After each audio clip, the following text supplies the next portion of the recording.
Спорт сонирхогч үзэгч та бүхэнд энэ өдрийн мэнд хүргэе. Нэмэлт цаг хөтөлбөрийн шинэ дугаар эхэлж байна. За бид энэ удаагийнхаа дугаарыг Таиландын Эмбукет арлаас та бүхэнд бэлтгэн хүргэх гэж байгаа даа. Азийн элсний 4-р наадам үргэлжилсээр байна. За энэ удаагийнхаа дугаарт та бүхнийг орчин үеийн 5 төрөлтийн төлөөлөлд буюу орчин үеийн 5 төрөлтийн Монголын ялбааны ерөнхийлөгч Отгонбаатар болон дасгалжуулагч Цэнгүү нартай уулзуулах юм. За өмнөх дугааруудаа би бас хэлж ийсэн. Элсний наадамд бол Монгол улс спортын 8 төрөлд орсон. За тэдгээрийн дийлийнх нь бол бас анх удаа элсний наадамд орж байгаа юм шинэ тутам хөгжиж байгаа спортын төрлүүд байгаамаа. Тэр утгаараа шинэ тутам хөгжиж байгаа шинэ спортыг та бүхэндээ зөвлөөр танилцуулах үүднээс энэ удаагийн дугаарыг бэлтгэж байгаа. За тэгээд миний урилгыг хүлээн авсан та хоёрт баярлалаа. Орчин үеийн 5 төрөлт 19-ний өдөр эхэлж байна. За 3 тамирчинтай оролцож байгаа тийм ээ? 2 тамирчинтай. Нэг ихтэй нэг юм ихтэй. Тэгэхээр орчин үеийн 5 төрөл гэдэг спортын төрөл манай улсад хөгжих үндслэл боломж нь ер нь ямар байгаа юм бэ? Яг 5 төрөл гэхээр ямар төрлийн нарж байна? За сайн байцгаана уу?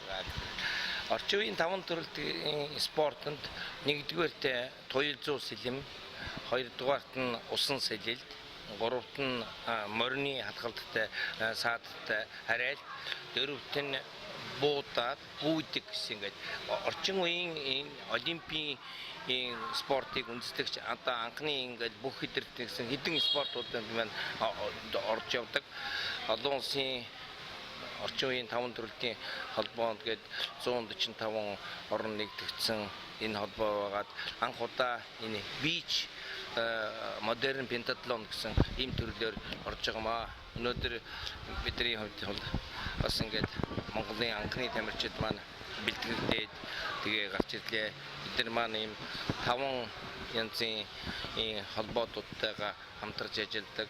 Нэгдүгээрт энэ усан сэлэлт, буудлага, туйлзуу сэлэм, хөнгөн атлетик, морь одоохондоо яг ингээд Монголд хамгийн болцоог нь морин хараалт байж байна. Тэгээ манай яг нарийн бүх асуудлыг манай дасгалжуулагч Цэнгүү маань ярих бах. Өмнө нь Цэнгүү маань бас Монголын триатлоны холбоонд анх оролцож тамирчнаар орж ирсэн бол одоо энэ орчин үеийн 5 төрөлтийн холбоонд өөрөө дасгалжуулагчийн ажилтай орж байгаад баяртай байна. Бидний бас нэг хэдэн найз нөхдөд маань ямар ч үсэн олимпийн төрлийн спортуудыг Монголд хөгжүүлэх үүднээс хэд хэдэн санал ирснээс ингээд манай энэ холбоо маань хуучин биатлоны холбоо гэдэг тэрэ ингээд цуг бай хэлсэн учраас бол Монголын маань өргөжлүүлээд тэгээд Азийн холбоонд гишүүн болоод дараа нь олон улсын холбоонд илсэн 3 жилийн өмнө манай улсад тэр Герман улсын иргэн одоо олон улсын интертлон модерн пентатлоны холбооны олон жил удирдах байгаа доктор Шормон гэж маань ярьж үзээд Монголд орнд бас энэ улсыг хөгжүүлэхийн төлөө энэ спортын бас тодорхой хэмжээний материалыг баазыг онгуулахын төлөө ярьж байгаа. Энэ удаа бас тэдний хөгжлийн программын дагуу манай тамирчдын замын зардлын юм болоо дааж ирээд Монголын үндэсний олимпийн хорооноос бас тусалцаа аваад ингээ олон хүмүүсүүдийн ачаараар анх удаага энэ тамирчид маань тэмцээнд оролцох гээд бэлдэж байна. Уржигдэр эрдэцгээсэн тэгээд юунд бэлтгэлээ хийж байна. Манай нөхцөлд бол манай буудлагын төв дээрх манай буудлагын холбооны ерөнхий нэрвчгийн дарга инх сайхан маань ярилцаад бас ингээ олон багш нар хийж байгаа. Жишээлбэл чөлөө төхөн бол нэг л багштайгаа чөлөөтэй барьдаа бэлтгэлдэгээс манайх бол төрөл болгоно. Тэрийг манай дасгалжуулагч маань ярих байхаа л гэсэн. За миний ерөнхий давчхандаа хэлэхэд ийм байлээ гэж. Спортын 5 төрөл байгаа маань элсний наадамд бол за ямар наадам тэмцээн байхаас шалтгаалаад 3 төрөлч болоод байгаа. Элсний наадамд бол усан сэлэлт, гүйлт, буудлага гэсэн 3 төрөл нь орж байгаа тийм ээ. Тэгэхээр түрүүн бас хэллээ л дээ. Тамирчдын хувьд ямар тамирчид байна? Мэдээж хэрэг энэ сая дурдсан 5 спортынхаа холбоотой бол цаашгүй хамтарч ажиллаж байгаа юм байна шүү дээ. Тэгэхээр одоо яг энд ирсэн байгаа тамирчид маань энэ спорт холбоонд хамаардаг тамирчид байгаа юм уу? Аль эсвэл орчин үеийн 5 төрөлтийн холбооны яг тусаа бэлтгэгдсэн тамирчид байна уу? За энэ удаагийн Азийн элсний наадамд бол 5 төрөлтийнхөө 3 төрөлтөөр одоо зохион байгуулж байгаа.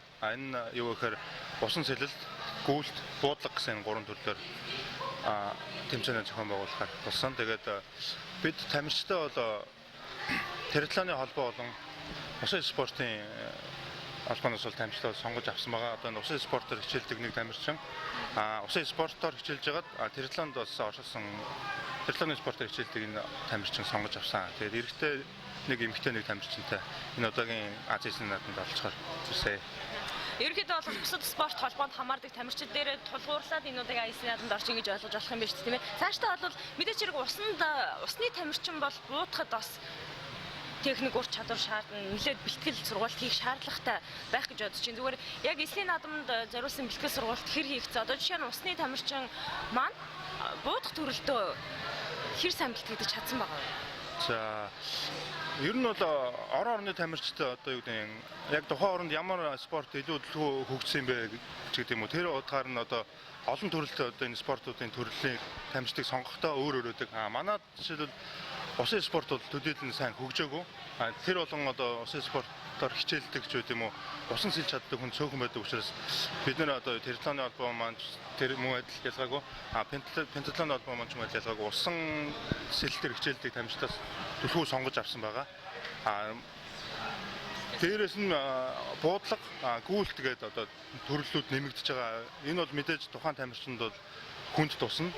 Шууд буудаад ч юм уу шууд гүгээд явна гэхээр чинь тухайн тамирчаас нэлээд ур чадвар ч юм уу бэлтгэлжилт шаардна л та. Тэгэхээр бид нар бол одоо энэ удаагийн Азийн эсний наадамд бол буудлагын холбоо, хөнгөн атлетикийн холбоо болон триатлоны холбоодтай хамтарч бэлтгэл сургалтад базаасан байгаа. Тэгээд буудлын холбоо маань бол бидэнд бол бас нэлээдгүй тусдсан бол үзүүлсэн. Буудлын холбооны ундралт багш болон энэ сайхан нарийн бичгийн дарга нартай бол энэ наадамд бас талархснаа илэрхийлээ. Тэгээд ерөнхийдөө бол анхан шатны мэдгэдэггүнтэй бэлтгэлтэй ирсэн байгаа. Цаашдаа бол одоо манай энэ хоёр тамирчид бол бэлтгэл сургалтад гүнзгийрүүлээд бол явна. Тамирчдаа бүр тодруулбал эмэгтэй тамирчин хин гэдэг тамирчин ямар спортоор хэдэн жил хичээлсэн тамирчин байна, эрэгтэй нас ямар байна. Дээрэс нь орчин үеийн 5 төрөл маань дотроо бас холимог, хос ч гэдэг юм төрлүүдтэй байгаа. Яг хэдэн төрөлд нь оролцох юм бэ? За Эрдэнэтийн уянга гэдэг эмэгтэй тамирчин байгаа. Энэ маань бол одоо усан спортоор бол 10 гаруй жил хичээлсэн. Усан спортын дэд мастер цолтой энэ тамирчин байгаа. За одоо энэ удаагийн эсний наадамд одоо буудлага, гүйлт, усан сэлэлт гэсэн төрлөөр орно. Тэгээд эрэгтэй тамирчин маань бол мөнх эрдэнэ итгэл усан спортоор хичээлж байгаад сүүлийн жилүүдэд бол триатлоны спортоор хичээлэх болсон юм тамирчин байгаа. Мөн адил усан сэлэлт, гүйлт, буудлага гэсэн төрлөөр орж байна. Та бол бас орчин үеийн 5 төрөлтийн одоо шгшөөгийн дасгалжуулагч юм. Тэгээд ерөнхийдөө дасгалжуулагч юм бол энэ тэмдгийн өрсөлдөгч нарынхаа судалгааг нэлээд сайн хийдэг.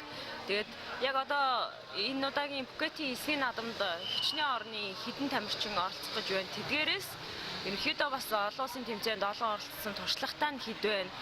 Мөн та нартай адилхан бас дөнгөж хүч сориод явж байгаа юм тамирчид олон байна уу? Ер нь бол орчин үеийн гэдэг утгаараа Азад бол шинэ спорт, шинэ төрлийн тийм спорт байгаа. Европт бол энэ спорт бол өндөр хэмжээнд бол хөгжсөн байдаг. Тэгээд энэ удаагийн тэмцээнд бол 8 орны тамирчид эрэгтэй эмэгтэй нийс 8 орны одоо 30-40 гаруй тамирчин бол оролцож байгаа. Тэгээд энэ дундаа Аз төвтэй гэх юм бол ер нь Казахстан, Кыргызстан зэрэг орны тамирчид бол Европ тал руугаа ихэвчлэн нөгөө тэмцээн урлаанд оролцдог. Эртнээс энэ спортын холбоо тухайн нутагт одоо үүсч хөгжсөн байсан учраас одоо эдгээр тамирчид бол бусад тамирчдаас бол илүү бэлтгэл сургалттай байгаа нь бол ажиглагдсан. Манай улсад энэ зэрэгцгүүц гэх юм уу одоо энэ удаагийн тэмцээнд одоо анх удаа оролцож байгаа тийм баг тамирчид гэх юм бол энэ Энэтхэг байна, Таиланд байна, одоо зохион байгуулагч орон тийм Филиппин, Макао зэрэг одоо сүүлийн жилүүдэд одоо триатлоны спорт Монголд хөгжсөнтэй холбоотойгоор задгаа усан сэлэлтийн тэмцээнүүд ихээр явагддаг. Зуны цагт манайх ч удирдлын чанартай учраас зуны цагт бол тамирчид маань нууранд бол бэлтгэл илтгэжсэн. Тийм учраас бол одоо энэ удаагийн Beach Games-д одоо усан сэлэхэд бол нэг төдийлөн. Тэгэхээр орчин үеийн 5 төрөлтийг хөгжүүлэх одоо тэр санаа сэтлийг та бас хэрхэн анх гаргаж байсан. Энэ спорт аливаа спортоор нь бас нэг хөгжүүлэхэд за энэ монгол хүний зан чанар одоо тухайн нөгөө нэг ерөнхий төлөв байдалд нь тохирох юм байна. Маад метрийн бассейнд явагддаг. Зохион байгуулж байгаа газар нутгийн онцлогч байт юм уу? Эсвэл одоо энэ удаа одоо beach games гэдэг утгаараа далаад буюу задгаа усан сэлтээр зохион байгуулах. Тийм. Ер нь бол сүүлийн жилүүдэд одоо триатлоны спорт Монголд хөгжсөнтэй холбоотойгоор задгаа усан сэлтийн тэмцээнүүд ихээр явагддаг. Зуны цагт манайх ч удирдлын чанартай учраас зуны цагт бол тамирчид маань нууранд бол бэлтгэл хийлгэгдсэн. Тийм учраас бол одоо энэ удаагийн beach games-д одоо усан сэлгэд бол нэг төдийлөн саад болох зүйл бол байхгүй манай тамирчдад. Тамирчдын маань бэлтгэл ер нь боломжийн дажгүй хэмжээнд цай хангагдсан бидтэй. Яг тийм гэхээр задгаа далаад сэлэн гэдэг чинь бас нэг талаараа эрсдэл дагуулна шүү дээ, тийм ээ, байгалийн хүчин. Байгалийн хүчин зүйл шалтгаална. Ер нь бол усан сэлэл дээр бол манай хоёр тамирчин усан сэлэлт гүйлтийн төрлөөр бол бэлтгэл бол сайн байгаа. Буудлагын төрлөөр бол сүүлийн одоо сүүлдлийг бэлдэж эхэлсэн спорт учраас төдийлөн яг сайн бас бэлтгэлээ базарч амжаагүй байгаа. Тэгэхээр орчин үеийн 5 төрөлтийг хөгжүүлэх одоо тэр санаа сэтлийг та бас хэрхэн анх гаргаж байсан. Энэ спорт аливаа спортоор нь бас нэг хөгжүүлэхэд за энэ монгол хүний зан чанар одоо тухайн нөгөө нэг ерөнхий төлөв байдалд нь тохирох юм байна, маад хөгжих юм байна гэсэн ер нь бас нэг тийм хандлагатайгаар хөгжүүлж эхэлдэг болов тийм ээ. Огт манад хөгжихгүй спорт гэж бас байгаа шүү дээ. Тэгэхээр яг орчин үеийн 5 төрөлтийг сонгосон шалтгаан Монгол хүний хувьд бас болцоотой байхгүй. Яг л монгол хүн чинь өөрөө мороор унцдаг те, хүүчдэг. Одоо сүүлийн үед чинь сэлэм гээд манай Тойлзуур сэлэмний холбооны тамирчид маань бас шинээр гараад амжилттай оролцож явж байна. Дээрээс нь тийм ээ хүүхэн ойлгомжтой за усанд хамгийн бидний гол проблем бол ус гэдэг байсан бол одоо сүүлийн залуучууд маань өөрөө усанд спортоор хичээлээд гарч чинь тэр нь тэгээд олон километр сэлэх биш те одоо 800 м гэдэг триатлоны шиг хүн биш 200 м-ийн сэлэх учраас бол бас их болцоотой. Нийт туйлзуур сэлмээрээ байлдахдаа ингээд хүн болгонтой ингээд нэг хатгадаг. Одоо 40 хүн орсон бол ингээд 39 хүнтэй байлдаж нөгөө тулдж гарч ирнэ тийм ээ. Буудлага болохоор буунууд нь болохоор өөр энэ удаа бол лазерын буугаар буудаж байгаа. Тэр нь ингээд нэг байнгаа 50 секундын дотор 5 буудах хэрэгтэй гэдэг. Тэгээл одоо бүх хугацаагаараа хин төрүүлж уснасаа гарч ирээд эхэлж уснаа яваад буудчаад тэгээл гүүгээл орж ирнэ шүү дээ финиш.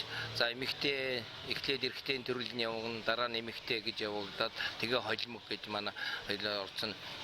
Ямар ч байсан нөгөө энд букетэд маш халуун байгаа учраас нөгөө зохион байгуулагчид маань жоохон ороохон байж гэн цагаа гарын байдлаас нь харж агаад бас үзэгчтэй бодож байгаа зохион байгуулах юм байна да.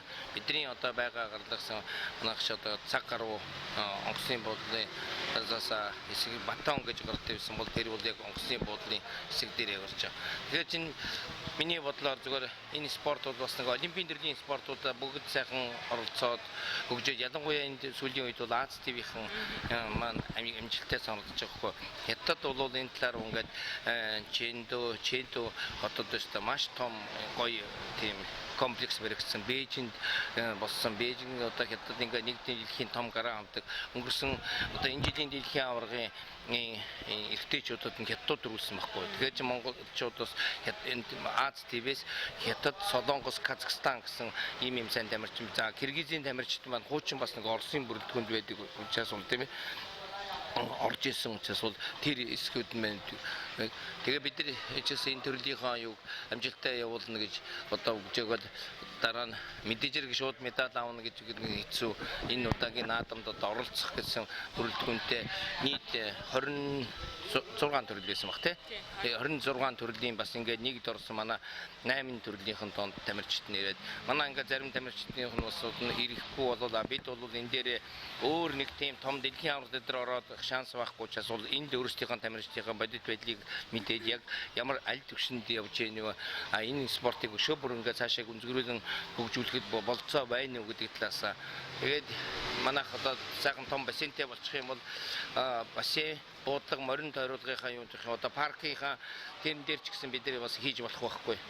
Энэ тэмцээн уралдаанд. Тэгэх юм бол бас олон улсын холбоо, Азийн холбооноос тусал цааваад дасгалжуулагчдаа бид нар сургалтанд явуулаад одоо энэ жил 12 сард энэ Азийн хөгжиж байгаа орнуудын хөтөлбөрт гэдэг дээр бид нар ингээ хамгийн тэрний идэвхтэй оролцоод ялангуяа энэ дээр Монголын үндэсний олимпийн орооноос туслаад тэр биднийг ингээ сайн холбож өгсөн учраас бол энэ бүхэнд оролцоод одоо залуу тамирчид ирээдүйд одоо Youth Olympic Games гэж байхад тийм ээ.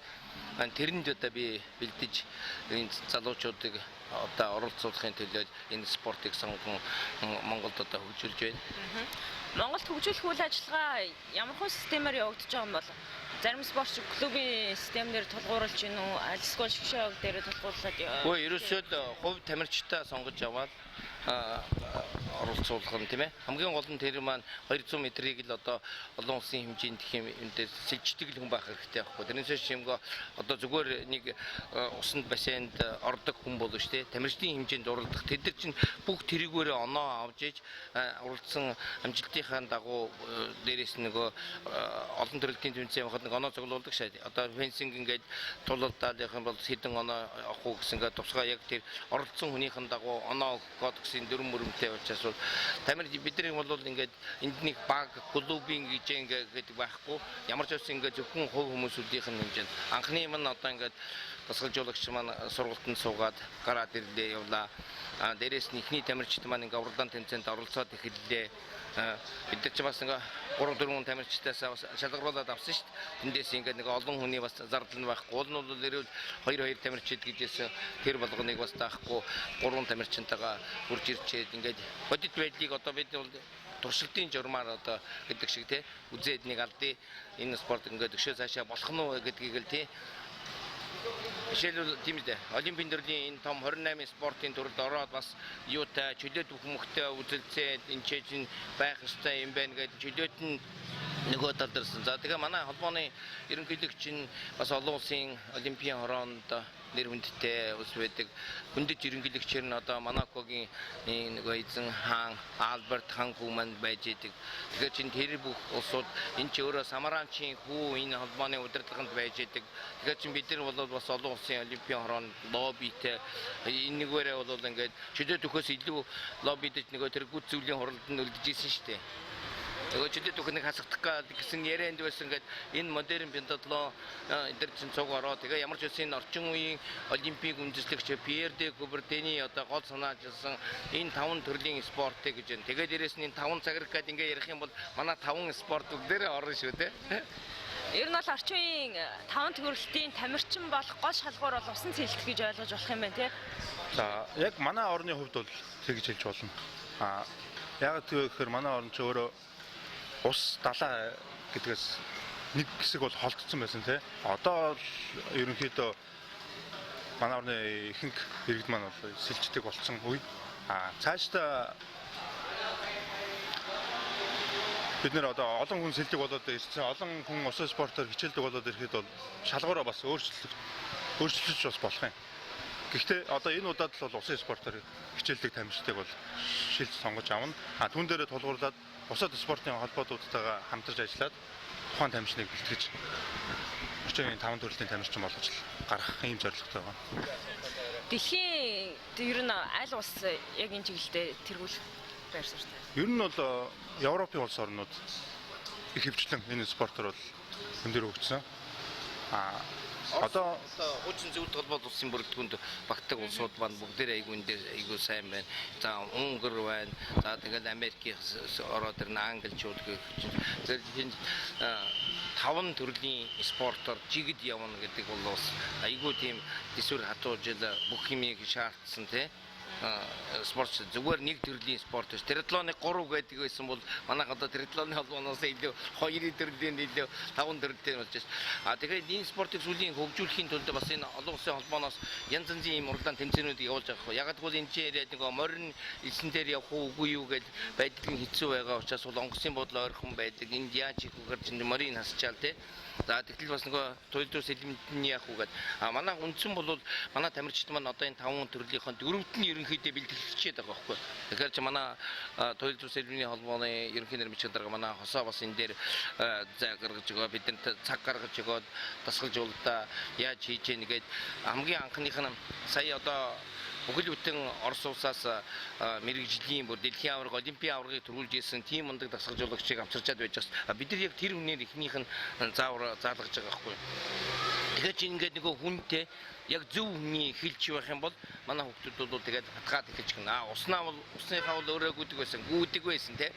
Буудгийг ингээд манай одоо дэлхийн олимпийн медальтан дэлхийн аваргын медальтан Азийн медальтыг төрүүлсэн ундрал батгш буюу одоо ингээд өөр Монголын тамирчид маань гараад юмсан. Бид нар бол хүнд нөхцөл буудсан.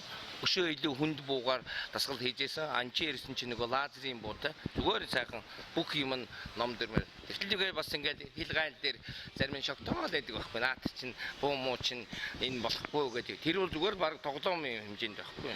Тэгэхээр манайхан энэ бас нэг улсууд маань зөв мэдж лазерын бууг урахад ямар ч аюулгүй нөхцөлд ингээд тамирчдыг бэлтгэл байхын тулд одоо тэр хуульд санаачилж байгаа буюу тэр хуулийг хэрэгжүүлэхийг шалгалт хийж байгаа тэр улсууд хууль цагдаа магдаагийнхан бас ойлгох хэрэгтэй гэж бас хэлэхэд бид нар бас урд нэг бүүм оруулж ирэх гэж юусэн чи бөөн зөвшөөрөл тусгай зөвшөөрөл гэж ингээд эдийн засгийн яам яваад тагнуулын газраас ингээд зөвшөөрөл аваад ингэдэг байхгүй. Тэгэхээр чинь бидний хувьд болохоор тийм юм болцаагүй.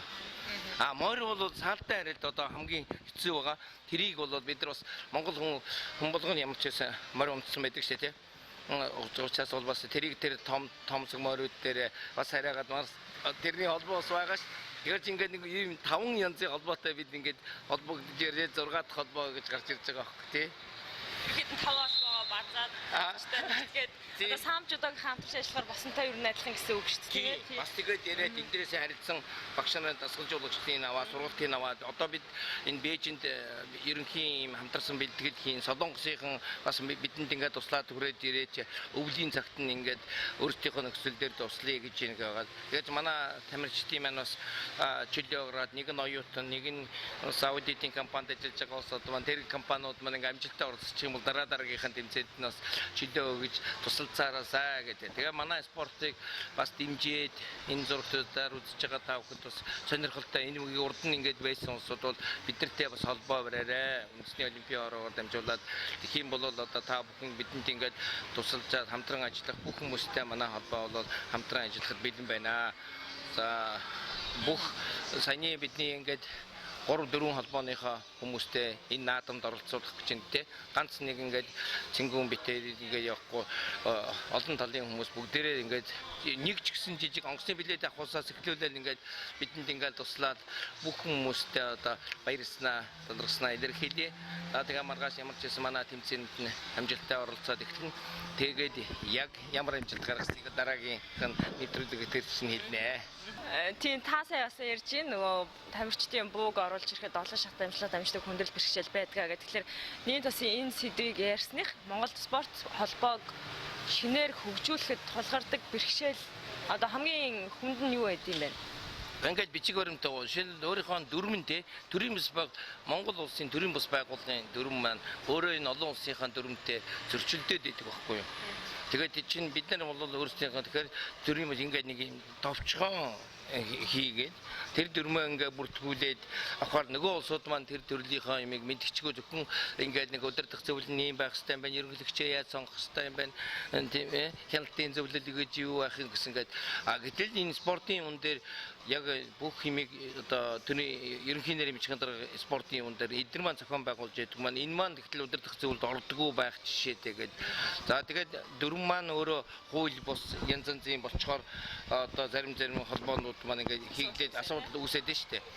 Ерөнхийдөө нэг нь спортыг бол нэг олон жил удирдахгүй ер нь бол хүн бол нэг 8 жил гэдэг шиг тий 4 жил нэг сайн ажилласан хүн бол тэгээд нэг удираад хийгддэг ингээд нэг 8 жил байж байвал болох юм байна гэж бодоод идэг шүү дээ ерөнхийдөө. Би ч бас нэг хэдэн холбоо болж хэдэн төрлийн бас байгуулсан туршлагатай хүний хувьд бол тэрийг үзэж байгаа шүү дээ. Тэглийн хуудлаар Монголын орчин үеийн 5 төрөлтийн холбооны ерөнхийлөгч Отгонбаатарын хувьд бол манай Монголын спортын сэтгүүлчдийн холбооны ерөнхийлөгч одоо албыг хашдаг. жилийн юу лээ энэ жил сонгогдсон тийм ээ? Өнгөрсөн жил тий 2 дахь жилдээ толгойлж байгаа манай спортын сэтгүүлчдийг тэгээд бас олон холбоо өдөртөн явуулж байгаа хүн юм аа. За ингээд ямар ч тач нэмэлт цаг хөтөлбөр энэ удаагийнхаа дугаарыг Таиландын Пхукет арлаас та бүхэнд бэлтгэн хүргэлээ. Тэгээд Монголын багт тамирчид бол энэ удаагийн Азийн эсний наадамд маш амжилттай оролцсон. За түүхэн амжилт үзүүлсэн гэж хэлж болно. Яагаад тэгэхээр тэмцээний ердөө эхлээд 11-12-ны өдрөл гэхэд одоо 6 алтан медаль авсан байсан. Энэ бол яхааргүй түүхэн амжилт юм аа. За тэгээд ер нь бол Монголын багт тамирчдын сүүлийг та бүхэн мушгиж байгаа. Болж игэл ямар нэгэн байдлаар медаль хүрхийг зориороо тэгээд оролцож байгаа тамирчид нь бол та хоёрт амжилт хүсье. Цаашдынх нь ажил бас өөдрөг бүтэмжтэй явах болтугай. За баярлалаа. Тэ. Тэр хичээж ажиллана. За баярлалаа. Тэгэхээр үзэгчтэй манай өнөөдрийн дугаарт Монголын орчин үеийн 5 төрөлхтний спортын холбооны ерөнхийлөгч Отгонбаатар болон за шгшөөгийн тасалжуулагч Цэнгүүнээр оролцож та бүхэнд мэдээлэл хүргэлээ. Хамтаа сонгогдсонд баярлалаа. Спорт холбоо байгуулж за унтраач.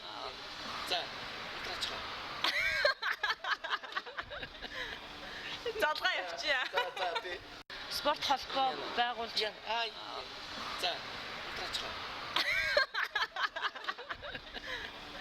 залгаа явчихъя. За тий.